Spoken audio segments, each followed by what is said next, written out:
Dear Leonid Vadimovich, dear colleagues, friends, I welcome you to another meeting of the Board of Trustees of the Gorchakov Public Diplomacy Support Fund.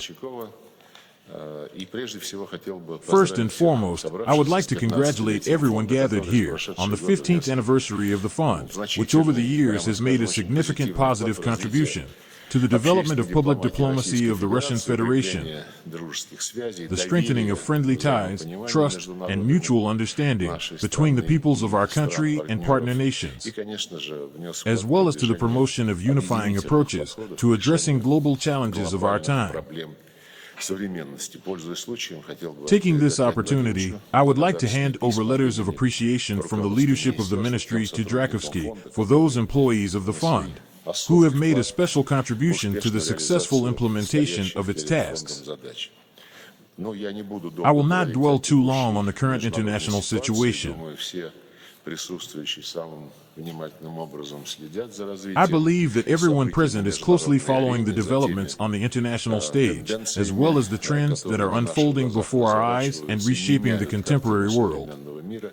The main trend among them is the formation of a fair multipolar world order.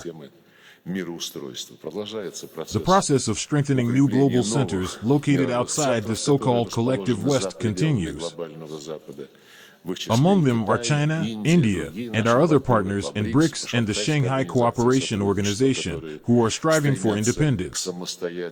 This also includes the majority of the countries of Eurasia, the Asia-Pacific region, the Middle East, Africa, and Latin America, in essence, nearly the entire non-West, as it is now commonly referred to. They all represent different civilizations, cultures, and religions. However, they are united by their commitment to the democratization of international affairs, their interest in sovereign, peaceful, and predictable development, their rejection of all forms of external diktat and pressure, and their opposition to modern neo-colonial practices. It is telling that the West, which never misses an opportunity to push human rights and democracy to the forefront, actually means democracy within sovereign states. Democracy that it wants to mold in its own image and likeness. The moment we spoke to our Western partners, which happens rarely nowadays, and mentioned the democratization of international relations, they would immediately retreat into a defensive stance, as if they had heard nothing. All the countries of the modern non-West that I mentioned, just like Russia, advocate for a renewed multipolar world order to be recognized by all participants in international relations, and to be based on the principles of the UN Charter in their entirety and interconnection. We are working together with our partners to achieve this goal, paying increased attention to strengthening ties with the states of the global majority. In this regard, we are consistently implementing the relevant provisions of the foreign policy concept of the Russian Federation, approved by President Putin in March 2023. Recently, the President of Belarus, Lukashenko, visited Moscow. The visit gave a new impetus to integration in all areas with our closest ally. The relations of comprehensive partnership and strategic interaction with the People's Republic of China are distinguished by an unprecedented level of mutual trust. Especially privileged strategic partnership is developing with India. Significant progress has been achieved in expanding and deepening friendly ties with states such as the Islamic Republic of Iran and the Democratic People's Republic of Korea. Particular importance is attached to strengthening all areas of cooperation with allies and partners among the CIS member states, including within the framework of the Commonwealth, as well as the Collective Security Treaty Organization and the Eurasian Economic Union. An intensive political dialogue, including at the highest level, is maintained with the member states of the Shanghai Cooperation Organization and BRICS, as well as with Turkey, Saudi Arabia, Malaysia, Vietnam, Cuba, Venezuela, and other like-minded nations.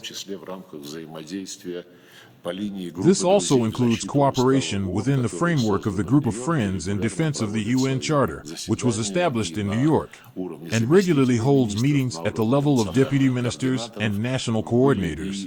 Ministerial meetings have also taken place. We will continue this practice. Together with our African friends, we are working on implementing the agreements reached at the second Russia-Africa Summit in St. Petersburg in July 2023, as well as at the first ministerial conference of the Russia-Africa Partnership Forum held in November 2024. The forum was established by a decision of the heads of state who gathered at the summit in St. Petersburg in 2023. We strive to make a substantial and realistic contribution to revitalizing the international discussion on reforming the global governance system and bringing it into harmony with the realities of a multipolar world. I would also like to once again draw your attention to the long-term, forward-looking initiative of President Putin to create an architecture of equal and indivisible security on the Eurasian continent.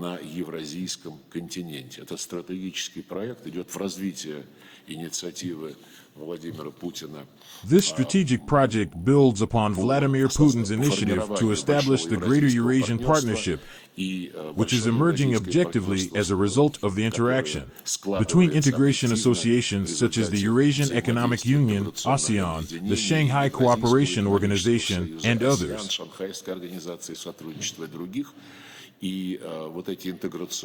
These integration processes and their harmonization are naturally, rather than artificially, becoming the material foundation for constructing the Eurasian security architecture.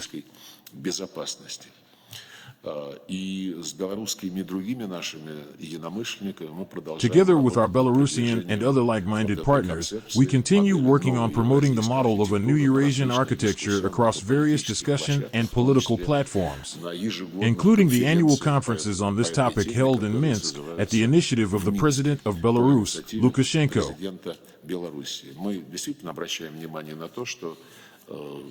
We draw attention to the fact that, while there are many sub-regional integration associations in Africa, Latin America, and Eurasia, there are also continent-wide organizations. In Africa, there is the African Union. In Latin America, there is the Community of Latin American and Caribbean States, which includes every single country in the region. Зонтичной структуры, где все без исключения страны Евразии могли бы регулярно собираться. However, the Eurasian continent lacks such an umbrella structure where all Eurasian countries, without exception, could regularly convene to discuss issues and, most importantly, explore ways to capitalize on the advantages that history and nature have granted to this largest continent, one that, in terms of the number of civilizations that have emerged and flourished on it, has no equal. This presents a task for our political science circles. I am confident that the Gorchakov Fund will also contribute to developing these discussions. What I have listed is by no means an exhaustive list of the priorities our diplomacy is working on.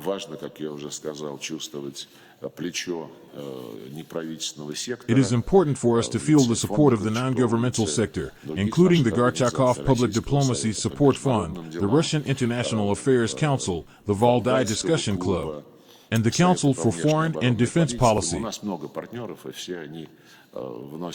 We have many partners, all of whom contribute to our collective thinking, including through Moscow State Institute of International Relations, Moscow State University, the Higher School of Economics, and other higher education institutions.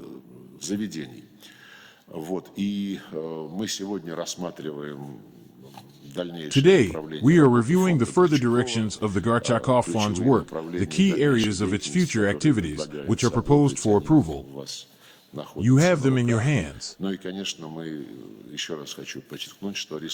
again, I want to emphasize that the resource of public diplomacy remains fully relevant for promoting an objective perception of Russia. I do not like statements about the need to promote a positive image of Russia. We do not need unnecessary embellishments. What we need is to be perceived objectively, unlike the West, which considers itself infallible and suffers from a mania of exclusivity. Вот. Но и в тех странах, чьи правительства воспринимают Россию как врага, Even in прямо those об этом countries whose говорят, governments see которые Russia as an недальновидно enemy, openly say so, предпринимают and на short-sightedly долгие годы take вперед, steps to lay the пытаются groundwork for заложить основу unfriendly для actions for years to недружественных come. шагов. А в этих There are many странах people who есть много sympathize with людей, our которые country. нашей стране симпатизируют, They разделяют share spiritual and духовно-нравственные moral ценности, values общие для common to всех all мировых world религий religions и для and secular светского humanism. гуманизма. И, Undoubtedly, безусловно, жизнь life will вся put everything in расставит its по rightful своим place. местам. В этом году мы отмечаем This year, we are marking the 80th Великой anniversary of the great victory in the Great Отечественной, Patriotic Второй War мировой and войнах, World War II, 80-летия as well as the основания 80th ООН. anniversary of the Конечно, founding в of the этой United связи Nations. актуальна задача удвоения In this усилий, context, the направленных task на of doubling our efforts to противодействие counter the falsification of history and ideological revisionism, something we see in a considerable number of EU countries, becomes particularly urgent. Евросоюза. Это и These are the demons of neo-Nazism, Russophobia, and other misanthropic and racist ideologies.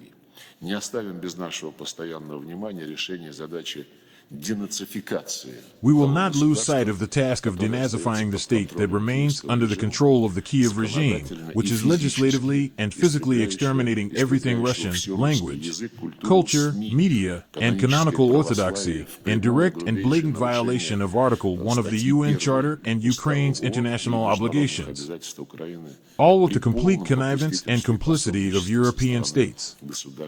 Европы, которые на всех углах.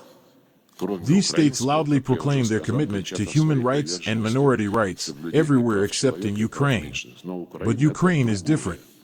It is a breeding ground for Nazis, cultivated for yet another attempt to rally all of Europe under racist Nazi banners for war against the Russian Federation. I would like to thank all the active members of the Board of Trustees for their contributions to the activities of the Gorchakov Public Diplomacy Support Fund, as well as for their support in implementing its projects and initiatives. I look forward to continuing our constructive and fruitful cooperation. Thank you for your attention.